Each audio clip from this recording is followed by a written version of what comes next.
Zee 24 Taas एक पाऊल पुढे। पेट्रोल दरवाढीच्या झळा आता साऱ्या देशवासियांबरोबरच काँग्रेसलाही बसू लागल्यात। या पार्श्वभूमीवर काँग्रेस कार्य समितीची बैठक 4 जूनला होऊ घातली असून त्या बैठकीत पेट्रोल दरवाढीबरोबरच 5 राज्यातील पराभवावरही चर्चा होण्याची शक्यता आहे।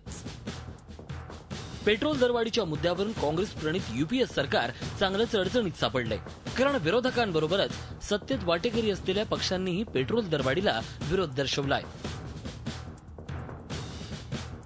या पार्श्वभूमीवर काँग्रेस अध्यक्षा सोनिया गांधींनी 4 जूनला काँग्रेस कार्य समितीची बैठक बोलावली आहे। त्या बैठकीत केंद्र सरकार तसंच काँग्रेसची विस्कटलेली घडी बसवण्याचा प्रयत्न त्यांच्याकडून केला जाण्याची शक्यता आहे। काही मंत्र्यांनी आपलं मंत्रिपद सोडून पक्षासाठी काम करण्याची इच्छा सोनिया गांधींकडे व्यक्त केली होती।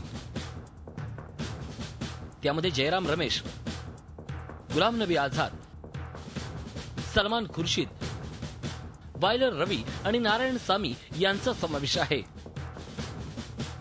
याविषयी कार्य समितीच्या बैठकीत सोनिया गांधींकडून निर्णय घेतला जाण्याची शक्यता वर्तवली जाते आहे। वाढती महागाई आणि केंद्र सरकारवर रोज होणारे नवनवे आरोप या पार्श्वभूमीवर आगामी काळात काँग्रेस पक्ष आणखीनच आक्रमक होण्याची शक्यता वर्तवली जाते आहे। पश्चिम बंगालच्या मुख्यमंत्री ममता बॅनर्जी आणि डीएमके या मित्रपक्षांना लगाम लावण्यासाठी काँग्रेसनं मुलायम सिंगांना जवळ केल्याचं बोललं जातंय।